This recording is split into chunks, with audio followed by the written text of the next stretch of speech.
I guess if I wanted someone to tell me something when I was in year 12, it would be that just stick to that. Don't feel like that's not real world enough, because I had been told that many times by many professionals. Even people in my family told me that that's not real world though. You can do that in academic discussions in classrooms, but can you do that in the workforce? So I wish that someone told me that, you don't have to worry about that loud noise. They 100%. might be right, but they may not know the potential that you have to actually bring that nexus together. And I think the concept of real world is a bit flawed, and you could say it's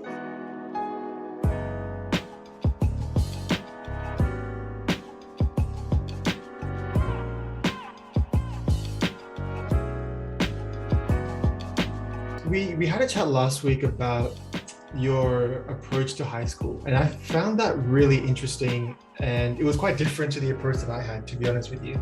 And so I wanted to start there. So one of the interesting things you mentioned was that you always had like a curious and inquisitive mind. And you talked about how you didn't sort of take things on face value, and you were sort of always asking questions to that yeah. extent. So for those that don't know you personally, can you take us through like how you approached those later years in high school? And what were the sort of things that you were interested in? Okay.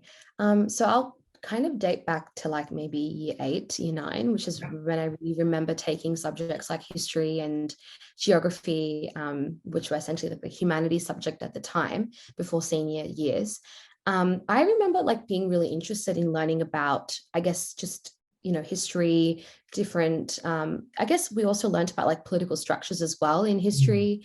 Learning about geography, which was not just about studying maps, it was also about studying, different local regions, and understanding like state development. And it was just a lot of new information. And at the time, it was definitely daunting, but something that I feel like I didn't get from the textbooks leading up to around year 8 and year 9. And even when we would learn those things in class, I wasn't getting it just from the textbook. We were watching videos in class, and I'd often have discussions with other people in my classroom, and it would always lead to larger questions beyond what we would learn. So, for example, I remember in geography we were learning about like an LGA, and we had to study waste management and food security, and that was really interesting because in geography I would think we're just going to study the world map, but we were learning about I guess the politics of geography, a politics of a region. And in that class, we had to produce a report, and we had to kind of do a little bit of research in our own area and look at our waste management strategies and all of that. But when we would do that, it would lead to broader questions about, well, why do some regions have poorer waste management strategies than others? Why is food insecurity a larger problem in certain areas than others? And just larger questions that I guess made me more interested in the subject itself. Mm, And yeah, it definitely really bred that curiosity, I think, from a very young age. mm. Possibly very annoying for a lot of my classmates who would have to listen to me like raise questions. But I guess I really started to think about the world around me, and position myself in the world around me from a young age. Yeah. And I think it had a lot to do with reading as well. Yeah. So Yeah. specifically, you mentioned a few interesting things there, particularly about how you were interested in the bigger picture of things. Yeah. So for those that don't know, like what were the specific sort of subjects that you took that really gave you that exposure to those real world, like socio-political issues that you just mentioned? Yeah. Would you say like senior year or like before senior Um, year? I mean, whatever sort Okay. of helped form you Okay. that perspective. Yeah. Awesome. Okay. So, like I said, like these subjects were mandatory for everybody in high school, at least here in Sydney. And so I was already raising questions, but I have to say that the more definitive moment for me was Mm, two things. It was taking up public speaking, and debating at school, and then taking HSC Aboriginal Studies. So taking up debating and public speaking, I had been doing that since around year 7, and actually really in primary school. And then when I came to high school, I've been doing it since year 7. I guess I was just very loud mouthed and outspoken, but I was also like introverted too. Like I was an interesting mix. But public speaking always gave me an opportunity to talk about things I felt like I couldn't really talk about in the classroom. Maybe it would be because I was intimidated by other students, or sometimes I even felt like teachers really didn't give me the platform. And at the time I was pretty young, and especially like growing up, there can be a lot of, like in high school, there can be a lot of tension between boys and girls. Sometimes as girls in high school growing up, you don't really feel like you can say things and voice things because the boys next to you will laugh at you. Like there are a lot of those tensions, I guess, in high school for a lot of people. So I think that taking up public speaking, I felt like I had my own platform and my own designated time and space for everyone to just listen to me and what I had to say. And I think I really, really enjoyed that. It was really empowering. Debating was a bit more intense for me. It was obviously competitive. And you have to work with a team, and like you have to come up with like oppositional points, and it was very fast paced. So a little bit more confronting, but I think it prepared me to think about what the person on the other side of the room was thinking about before them and beat them to it. And I think it prepared me with the critical thinking skills as well. So I think that really helped. Yeah. And then Aboriginal studies really, I think on a more like thinking about issues and thinking about politics, I think that's really when it started specifically. Yeah. Yeah, and it's interesting to hear you talk about some of the sort of extracurricular opportunities that you had, which really helped you sort of find your voice in a way. And Yeah. I think like knowing a bit about, where you've gone since then, it's really clear that you've carried those lessons, right throughout your university, like high school, and right throughout the early stages of your profession as well, which we're going to get into in a lot more detail. So, in light of your passion for law reform policy research, like, can you tell us about, how you were able to like express that in high school? Like what I mean by that is, what was your understanding of that sort of career path in high school? Was there a lot of like misinformation that you were exposed to? Was there not enough information? What was your exposure to in that context?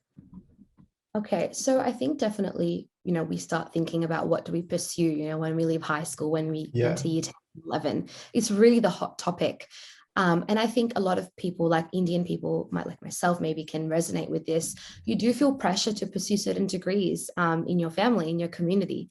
I definitely felt that pressure, but at the same time, I think just me being me in the nature of just me, I guess, my parents kind of felt like there's only so much we can tell her. I was that type of child. So in terms of like finding out what really worked for me, I did feel like law would be the option for me. And I think that's because that's what everyone talks about, right? When you care about an issue, when you're good at writing and reading, and you can write an essay, and yeah, like people just say, oh, do law. It's just like that standard takeaway that you pathway, right? Yeah. Exactly. But like I said, I loved asking questions. And so when I took up legal studies, and particularly like society and culture and modern history, when I started to ask certain questions, I realized that, and I obviously do a little bit of research about what law is as a degree, I realized that law could really only offer me a certain amount of what I was already asking for. So what I was asking for was why certain things happen the way that they do. I was really talking about power and power imbalances and trying to ask questions about like why things are the way that they are in society. And I felt like law could give me to an extent, good answers to those questions. But I started to research more about politics and international relations and that discipline and what that offers, and possibly how it's very research oriented. And I was really interested in research as well. So I guess that curiosity led me in an authentic way to be more open to certain options beyond what people were telling me, and what my family were telling me. And maybe even what I felt internally. I definitely felt internal pressure to do law, and I did eventually get into law, but yeah, it was always like, no, I think what's really meant for me is to take this pathway instead. And I'm really grateful for it, because studying politics and international relations has given me a lot more of a systematic overview of a lot of different issues, which are inherently legal as well. They're very interconnected, but I think I got more of an expansive outlook than I would have if I did law. Yeah, Yeah. and I think like a lot of people listening to this as well will resonate with that sort of internal and external conflict you had over Yeah. choosing, what pathway you're going to pursue after high school. And I think like you sort of touched on it there that, there's a lot of pressure on people at such a young age to make those decisions. So Find it it's all. very Yeah. exactly, yeah, and it's very refreshing to hear you, be honest and open about that, because I don't think it's something that's, as talked about, as it should be. And you mentioned there that, on the back of your high school experience at Cherrybrook Tech, which we both graduated Yeah. from, you were able to go to the University of Sydney and you studied, it's a double degree, right? Bachelor of Arts and Advanced Studies, or is it just one? Actually, I don't really know the answer to that question, to be Yeah. honest. I must say that there was very limited options for my degree. So Yeah. I knew that Sydney Uni, ANU, and I think there's another, UNSW were great institutions for my field, Mm. in the sense that they were competitive and I would be able to gain as much as I could.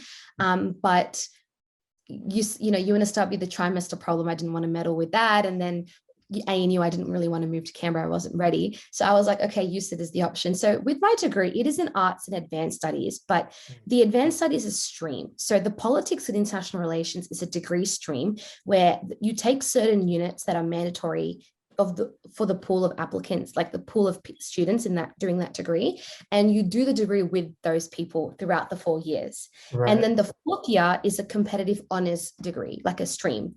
So it's a bit complicated, and I think the university markets it in a little bit of a interesting way. I don't want to say misleading, but I kind of feel like you don't really get the information that you think when when you're in that last year, like in year 12, and you're trying to apply on Mm. what's when you're trying to select a Yeah. degree.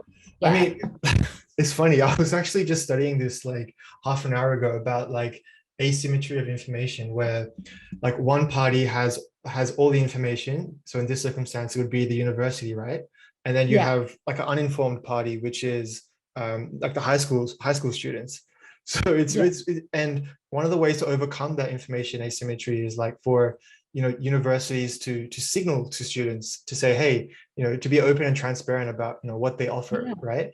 And Mm. it's so in your experience there wasn't that sort of level of transparency that you were looking for, Not is that right? necessarily. Yeah. And because the degree stream that I'm doing, it was relatively new. So there Right. wasn't a lot of resources about it either. And honestly, like I think a lot of us would be naive, but there is that pressure in year 12 to like really pick your degree, because when you get your ATAR, you're going to get the offers in order of what you put. And so like there is crazy pressure, to really figure it Yeah. out, to kind of just roll with it. If you know what I mean? Like you may not even want the degree that you put a number one, but you get it and that's it. Like Mm. it can be daunting, but you always have the opportunity to change and transfer degrees. So I wouldn't say that I was fully misled, because I knew that if I wasn't happy, I would transfer. But I was actually really happy with my degree stream, and I really enjoyed it. And there were certain things that I guess I had to really do on my own, and and it's the university is very independent, so you do have to kind of guide yourself. So that's what I had to do for my fourth year that I'm going into now. But I feel like it was kind of worth it. Yeah. Yeah, of course. And yeah, like hindsight, yeah, we can always look back and think about, what different decisions we could have made, how could we have improved our circumstances. But like, I don't know, you get down a rabbit hole to an extent there. But I mean, you mentioned there that like studying that particular degree, there was like a level of like there was a lack of transparency essentially, and like a lot of late high school and early university students are going to listen to this, some of whom are interested in like policy and like law reform. So like if you were to sort of give those people a particular message, graduating high school, what would that sort of message be? Okay. So I think what I would say is, if you're interested in studying politics, international relations, even if you're interested in studying law as well, there are so many degree options available from so many institutions. So what I would recommend is that booklet that you get at like open day, no, not open day, it's that like uni studio, like you go on like a field trip or It's like something, and it's like careers day or something. careers day, Yeah. that's it. You get that booklet and it tells you all the degrees that are being offered for at different unis and what their ATAR cutoffs are. I recommend going through that and highlighting the degrees that interest you and then making a list, and then to make a pros and cons list. And then in that pros and cons list, to think about certain aspects, like, for example, travel, the degree structure. For example, at UNSW, there's this fantastic degree that's originally from Columbia University, the politics, economics, and philosophy. I wanted to do that, but I was worried about the economics because I didn't take maths after year 10. So I was like, am I going to be disadvantaged? So that pros and cons list would enable you to deconstruct and break that down. Then to think about like the degree that I'm doing right now, if I put that on a list, I would be able to think about, well, do I really want to pursue honors? So would this degree be suited for me? But with advanced studies, you know, you don't have to do honors only in your fourth year. You can do an advanced coursework, which is an industry project. So if you wanted to get more real life skills and not necessarily go through research, not that that's not real life skills, but if you didn't want to write a 18,000 word thesis, then you've got that option. So that having a pros and cons list, I think, will help visualize a lot of different aspects and make you make your decision a lot easier.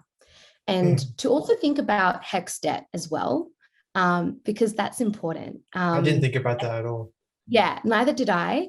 And I think if we're Commonwealth supported students, we are privileged enough to not have to worry about it. But I think it's good to think about it, especially, with COVID and everything going on and a lot of the job uncertainty. So it's good to think about the potential, like what your debt could look like. Yeah. Yeah. And if you're interested in law, there's so many double degrees out there. So then doing a pros and cons list would make you think, like, is doing a double degree, like a law degree undergrad, better than doing a JD, which is a postgrad law degree? So like weighing it out and to the best that you can, not that you're going to have it all figured out, but I guess it's somewhere to start. Exactly. Yeah. And I think, regardless of whether students are interested in policy or law reform, those are, applicable to a whole host of degrees and practice areas, for example. So Hemanshi, like we've touched on your university degree and, like the substance of it, what it was about. Can you tell us about like some of the differences you experienced between like high school and university? Like you mentioned that earlier, you said that there's less guidance and it's less hands-on, right? Was that a struggle like at all for you? Did you find it easy? Did you like the independence of, having your own schedule, not being told to do your homework 1,000 times a day? Like what was that sort of transition for you? That's a great question. Okay, so I feel like in high school, I was a pretty independent student. Right. And as much as we were spoon-fed in high school, and as much as I benefited from that, I think I was an independent student enough to be able to handle university to a certain degree. And the reason why I say certain degree is because with university, it's not just like being able to do things alone and on your own that is required, but sometimes there can be an ample amount of resources all in your face, and you have to kind of figure it out. And I'm not just talking about like on the university website, I'm talking about campus as well, like getting help from certain tutors and lecturers, like that your lecturer will change every week, and like your coordinator could be great, but it could also not be so great. So who do you go to? And like also sometimes the other students in your classes, you may not develop close relationships with them. Sometimes you get lucky, sometimes you don't. So then you have to make a group chat, and find all the people in your unit and try to discuss. And you really kind of have to be your own, trooper, I guess. So I think it was okay for me, but then I also did struggle with it, especially with COVID and not being on campus. And yeah, it was just a lot. And I kind of really empathize with students that are, going into university post-COVID, if we can even call it that, because yeah, it's going to be even more difficult, and it's a very different terrain that they're entering that maybe I didn't have to enter because I started uni in 2019. Exactly. So yeah. I mean, COVID does like have its fair share of challenges, particularly for those who are starting their university degree, and it's pretty much changed their whole university experience. And I was thinking the other day about even like if you go back to school, like people going to kindergarten now, like that's all they know. They're not like that's all Yeah, they know, virtual learning, right? So I yeah, think that's it's a whole range of students, whether you're in university or high school, primary school, can definitely resonate with that sentiment there. So Himachi, um, during your university degree, you're currently in your third year out of four. You've been able to sort of supplement like your learning in that degree with like a whole range of different sort of professional opportunities in the policy and law reform field. One of those, to be specific, was at Justice Action as a policy intern. As I mentioned at the beginning, you worked in the debts in custody team and the human rights team. So, for those that aren't familiar with Justice Action at all, what does give us an idea of what Justice Action does and how you contributed in your role? sure. So to be more chronological, when I left high school and I started university, I was interested in gaining more, experience beyond just studying, I guess, academia. I Mm, had been involved in the community. So I did do policy research and community outreach, like end of year 12. And towards year 12. And I also did a few other things. So I feel like I did have my foot in the door a little bit in terms of volunteering and a little bit of work experience. But with Justice Action, it was definitely a whole new door that I had my foot in. And it was a great learning experience. So Justice Action is a not-for-profit, independent grassroots organization that works towards policy and law reform, particularly in relation to prison and mental health reform. It's run by Brett. He's a fantastic man, and he is actually, he does this in his own time, and he mentors all the interns that come in because it's it's fully student led, fully like volunteer led. So there's a lot of unpaid work that is involved, of course. And right. so he spends a lot of time mentoring us because he knows that while it is unpaid, we do want to make it, an impact in the community. And we also want to gain those skills so we can take that with us wherever we go in the future, especially in the field itself. So it was definitely a reciprocal relationship that I felt like I built and the people around me built. And we worked on lots of different things. I was in the deaths in custody team and the human rights team. So with deaths in custody, we were looking at law reform, particularly in relation to, the disproportionately high incarceration rates of Aboriginal and Torres Strait Islander people, looking at the systemic causes, and working with, coroners, Yeah. and other, court professionals and other legal professionals to bring about certain, I guess, law reform submissions. So we would be writing reports and submissions and proposing different alternatives to certain things. And there was honestly so much that was involved. In the human rights team, it was a lot more expansive, I feel. With human rights, we were looking specifically into prison inmate rights and the rights that prisoners have. So we looked at, the formation of a prison union and what Right. that could mean. So the legal character of a prisoner being able to work. What does that mean? And can they actually gain certain, rights from joining a union, and why may that be important for them? And there's just so much to it, and it was Yeah. a great experience. Yeah, Yeah, it sounds like a like I wasn't too familiar with Justice Action previously, but it sounds like it's a really good opportunity for students. And you mentioned yeah, there that especially law. it's yeah, you Yeah, mentioned there it's student led, right? So like yes. would you encourage like other students who are interested in policy and social impact to, potentially look at Justice Action? Absolutely. And I think especially those that want to be more, who want to make their approach to their work and their research and whatever more grassroots. And I think that Mm, when you are in a grassroots space, you learn so much more. And I think you become very immersed, and emotional about the work that you do. And I think that's a great thing to have because it gives you purpose and meaning in everything that you do. And I feel like I had that to begin with, but it definitely, you know, expanded and strengthened when I entered Justice Action. Yeah, 100%. Yeah. And it's opportunities like that, like, people criticize unpaid opportunities a lot for yeah. students. And I But understand that yeah, completely. Yeah, I do get it. I do get it. But at the same time, but for that unpaid opportunity, there'd be a whole bunch of students who can't get their foot in the door, as you mentioned earlier, right?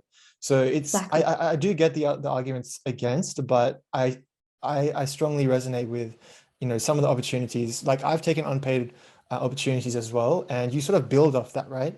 The intention is not to stay there for like 2 years or 3 years, right? You're Exactly. you're using it as a Yeah. stepping stone. Exactly. And I only interned there once a week. So it was really friendly with my schedule. And honestly, I wouldn't even feel like it was unpaid. When I would go into the office, I would have a blast with everyone Yeah. around me. I made so many great friends. I made so many law student friends who would just rant about their degrees and how much they're suffering, and then just completely like project that into their work. And it was great because it was the right energy, the right passion. And I think we all mentored each other, and it was a safe space.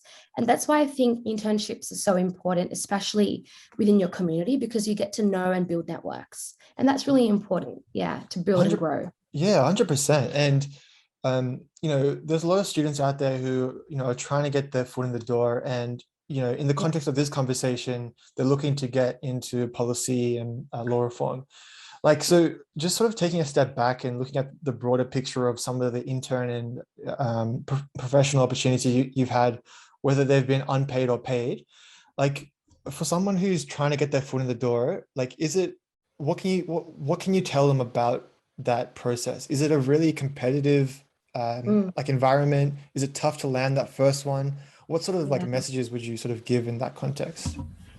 That's honestly a great question. And if I was watching this video like a few years ago, it would have helped me so much because I went through the same thing, questioning that exact same thing. So honestly, I could go on forever about this, but when I really left high school, even with the volunteer experience that I had, I found it difficult to even get a barista job, right? And it was just really daunting because I had a TAFE certificate in coffee making, and I was the coffee maker for Cherrybrook, and I was like, I'm going to get any coffee job, but I didn't, and I was like, this is not even in my field, like, come on. And it was annoying, but I think it pushed me to be more resilient, and it pushed me to open up my avenues. So that's kind of what led me to Foresight Analytics, because it really wasn't my field, but it was an opportunity that would get my foot into the door. And doing an interning with Justice Action came much later than, it came in more in my third year right now. Mm. But I think any opportunity you take, it's always one step further to something else. And I have heard this quote, or someone on TikTok has maybe shared it. They want us to get the job, and then they want us to have all this experience, but they won't give us that experience. It's And I really circular. resonate with Yeah. that. So it can be tough for a lot of students out there, but even if it's unpaid, that opportunity is a lot more valuable than you think. But of course, I speak from a very privileged position because obviously I live with my parents and I didn't have to worry about paying rent, every month. So you have to really weigh it out. But I think for the most part, any opportunity you get should take it because it's always going to accumulate to something else. And that's going to, 100%. yeah, yeah, And yeah, looking at some of the opportunities you've had, you can definitely see the progression throughout your very early, professional career, right? And yeah, one of the ways you've demonstrated that progression is at Foresight Analytics. yeah. You've had multiple roles throughout that organization. I believe you initially started as an administrative officer, and you're now working as a social impact research associate. Mhm. Correct me if I'm wrong. But from our conversation last week, you were mentioning how Foresight Analytics is quite a small, like, specialized sort of firm. Yeah, yeah. So tell us about Foresight Analytics, how you've progressed through that company, and what are the sort of things you do now? Okay. So, like I said, when I was right out of high school, I did struggle to kind of land any opportunity. Mm. But I did come across Foresight, some of which was through mutual networks. So I think that's what kind of, I think, helped me. And for some people, I know they can be disadvantaged by this because, not everyone knows everyone that knows, a job opportunity or like, some type of internship opportunity. But so it was through a mutual network. But at the same time, I think just going in for that interview and going in for that face-to-face interaction, I was able to, I guess, persuade myself into the role. At the time, I think whoever was recruiting me could tell that I was a lot more beyond just admin work. But they saw that I didn't have a lot of the work skills, I guess, that because I was so young and I was just out of high school. So the reason why I have those few roles is because that was kind of my building blocks that I was, I guess, building, at Foresight. And I got that mentorship. And I think I've learned so much about a workplace just through that opportunity. And I guess staying there and continuing to hone into my own interests, like social impact, like, politics and national relations, even though the field was definitely very divergent from what I'm doing, there was a space for me to kind of tap into where I could contribute my worldviews, my work and my field to that field. And I guess because I stayed to that interest, I kept to those interests, I eventually came to that opportunity. And so if I were to say anything to anyone, it would be that even if you're doing a role at the moment, that's not really what you want to do, keep to your interests because you will find a way, hopefully, to kind of capitalize on that in another opportunity. And it may not be with the same company or the same organization, it could be somewhere else, but I definitely feel like it can lead you to where you want to kind of something more closer to what you want to do if you stay true to your interests and not feel like, oh, what's the point anymore because you're not in that role in that immediate moment. And I think that resilience really helped me. Yeah. 100%. I think that's great advice. And you mentioned a couple of times, it's like holding on to like the things you're passionate and interested about and having yeah. You were saying? Oh, sorry. No, you keep going. I was just saying, adding. No, I was going to say like, you were talking about it. You've brought it up a few times about having sort of a sense of purpose and drive. And and, sometimes you're not going to have an opportunity that fits exactly with, your preference, but it's an investment at the end of the day. You're investing in your own future, right? And you're building it to put it, you're putting those building blocks in place to put it in your own words. Like one thing you also mentioned there, which I wanted to touch on, you mentioned how like the skills and experiences you had at Foresight Analytics was totally different to the skills and expertise of your colleagues. So I imagine that it's quite like a multidisciplinary sort of team. Yeah. Like, was that a bit confronting at the beginning where you're like, damn, these guys know all about finance, economics, and I'm here like with this perspective. Was that confronting? Did that perspective change along the way, the longer you've been at Foresight Analytics? Okay, great question, jam-packed. So Yeah. at Foresight, definitely, investment analytics. So not my field at all. And it was daunting. But like I said, because I kept true to my interests, I was always bringing up something in my field in a work meeting or in a brainstorming meeting or a webinar or whatever. So for example, with what happened with COVID, and how it affected the international market, and the market trends were changing, economics, essentially, there were so many economic changes that were brought about by COVID. In those conversations at my workplace, I was talking about trade. I was talking about, the political economy, which is a whole other discipline in itself. And that's something that I study very extensively is political economy.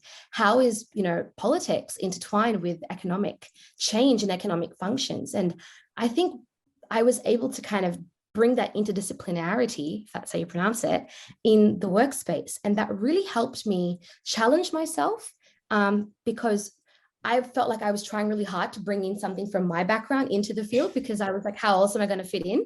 But it definitely allowed me to think about, practical real world things because I had to bring my essentially arts degree, right, into a non-arts field and apply it. And a lot of people feel like arts degrees can be very stagnant, useless, right? Don't believe that, but a lot of people believe it. And I felt like I was doing something useful with it because I was applying critical perspectives to a discipline that I would say, or a field that I would say is perhaps not very, critical and doesn't have a lot of revisionism and all of that. It can be very prescriptive finance. So that was really exciting and challenging. And I think it helped build my own interdisciplinarity, which I think is very important in the world that we live in. Yeah, and it sounds like you've built a lot of like confidence and self-esteem off the back of that, right? When you feel valued, when you feel like you're bringing something to the table in a unique way, it sounds like, you've really grown into that role, and you're more assured now than what you may have been previously. And you mentioned there that like you're working on matters which you're typically not exposed to, whether it be like investments or finance, economics, things of that nature. And sort of one of the ways that you sort of challenged yourself was co-authoring the article on gender lens investing, which is how I initially was exposed to some of the work you've been doing and how we initially connected. So like, as I mentioned at the top of the interview, the article is basically about like, how can we implement gender lens investing strategies in the real world, right? How can we do it in a practical and pragmatic way? And the gist, like the sort of understanding that I had was that like previously it was very theoretical and very abstract, and this article was about putting it to paper and really painting a picture of what it could look like in the real world. I could be totally off with that, so I'll leave that to you. But Pretty close, like pretty pretty close. Yeah. close. So firstly, for those of us who don't know anything about gender lens investing, like just what is it about? Like what are the objectives and aims of GLI? Awesome. Great question. So when I got into doing social impact research in the investment space, what that really pertains to is ESG. And ESG is considered environmental social governance, and it's a framework as well as a network of resources that are provided to analysts, that are provided to people within the field to start thinking about how they can be more responsible environmentally, socially, and also in terms of ethics and governance and all of that through their decision making, through their investment decision making, particularly. And when I came across ESG, I was like, wow, that's like a great kind of nexus, right, between what I'm studying a little bit and the financial world. And I did have a little bit of disillusionment with it because I was like, this sometimes can be exploited by certain investment stakeholders just to yield financial return. Is this actually going to be something tangible for the community that we live in? How do we assess impact, especially in a field where there are no like pre-existing methodologies to assess impact, because that's more so from the arts and social sciences, right? And so with ESG, I really had to dive in, barefoot. I'm using feet analogies, but anyway, I really had to dive in. And I felt like it was a strong challenge, but it really spoke to me because I felt like there was something meaningful that I could contribute. And with gender lens investing, that falls in with the S of the ESG. And what it's really about is similar to what you said, but a little bit different as well. What it's really about is how can we bring in perspectives from, gender studies, perspectives from the arts and social sciences about achieving gender equality, about what gender equality means for women across the world, and implement that in responsible investment frameworks. So investors that are considered to be impact investors who want to create social impact as well as financial return, how can they use perspectives from these fields to make a more informed and more evidence-based decision, right, about making impact? And there can be a lot of flaws. And like I said, it can be exploited. So for me, I felt like what I was doing was bringing in that critical perspective, both in terms of theory, because I think there is a lot of lag in the theory. There's a lot that needs to be evolving and changing and updated, especially when we're talking about intersectional gender equality. I don't think at the moment the investment space is thinking about intersectional gender politics and being intersectional about their decision making when it comes to gender equality, which I think is a problem, and we need to really work on that. But at the same time, being able to see how gender lens investing can build real world tangible outcomes, so there was a huge possibility to it that was really astounding to me. So yeah, with gender lens investing, it's really about using that theory, that knowledge, to bring gender equality through certain outcomes and targets. And the main kind of mechanism is allocating capital to women-led businesses, to women-led solution-based organizations that are really targeting gender equality. So it's not necessarily getting men in power to make decisions about women. What it is about is getting people with investment space with power to allocate capital to women-led organizations, to strong women-led, entities, to support their endeavors towards gender equality and SDG 5, which is the main target that we really talk about, which is gender equality. So the article was really about bringing in the critical theory and talking about ways in which investors can steer away from making, greenwashing, right? Social washing decisions, where it's like not really impact, but more about return. And yeah, it was all about that.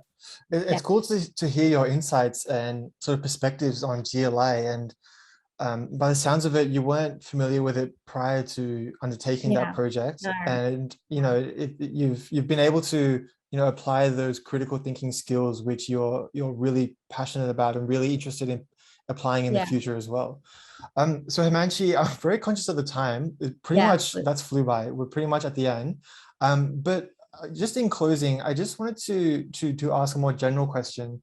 Like, there have been a few themes throughout this interview, particularly, something that comes to mind that's applied to each stage of your sort of career is, being curious and being inquisitive, asking why, which you mentioned at the beginning of the interview, finding a sense of purpose, which you mentioned towards the middle, and to always have to always challenge yourself. Because a lot of the situations, from listening to what you've said, a lot of the situations you've been in, you didn't necessarily have the right skills or qualifications or expertise. You didn't have 5 years experience in policy or whatever the case may be. Yeah. So I think there's a lot of key themes, which, as I said, people who might not even be totally interested in policy or social impact, they can benefit from listening to. So in closing, Hemanshi, I just wanted to ask, was there any sort of final message or tip or piece of advice you wanted to leave, potentially like a late high school or early university student out there, potentially your previous self, if you want to think of it that way? What would that piece of advice be? Okay, I'll think about that one. Yeah, go for it. I think, when I was talking about curiosity and inquisitiveness, that really came from a place of like having strong feelings about the world, but at the same time, not knowing if those strong feelings were just, teenage phase or like real feelings that I had and real convictions that I had. And I think I developed an understanding and tried to reconcile that little conflict there by staying curious and by trying to, I don't know how to really explain it, but I guess doing that built my positionality, which, in academia, positionality talks about, looking at yourself and the world around you and, what your worldviews are, what your convictions. And I guess even in this conversation right now, it stays the same. And curiosity can build that positionality. And some people may call it personal brand. I don't really like that term, but I guess it kind of is like that. You build a sense of self by staying true to, the questions that you have and the inhibitions that you have, the doubt that you have. That's all a part of building, I guess, where you stand in the world around you. And I guess if I wanted someone to tell me something when I was in year 12, it would be that just stick to that. Don't feel like that's not real world enough, because I had been told that many times by many professionals. Even people in my family told me that that's not real world though. You can do that in academic discussions in classrooms, but can you do that in the workforce? So I wish that someone told me that, you don't have to worry about that loud noise. They 100%. might be right, but they may not know the potential that you have to actually bring that nexus together. And I think the concept of real world is a bit flawed, and you could say it's also very capitalistic, but I would say that it's just pressure from elder generations and fear from those generations to see what our generation is really capable of.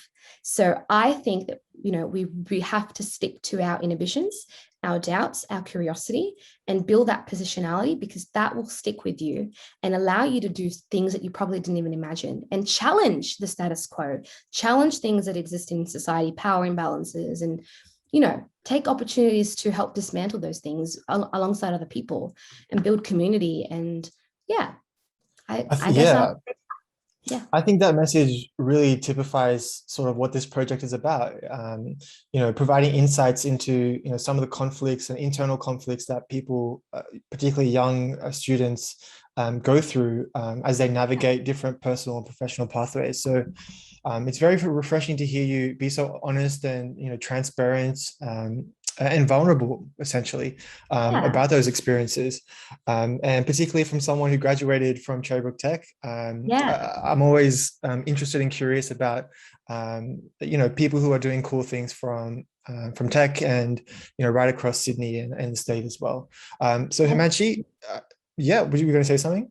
Oh, I was just going to say, like, I think Yeah. tech really shaped a lot of me, like who I am. And I think for a lot of people, they have that same, relationship or Yeah. experience with the school. So I guess some people don't have the best experience at their high schools, but to make the most out of it, if it's possible, it will probably do you a lot of good. Yeah. On that note, Hemanshi, thank you so much for your time. It is a Saturday afternoon, and I am conscious you have a quiz in 4 minutes. Of course, yeah. So we'll wrap it up. But thank you so much for your time.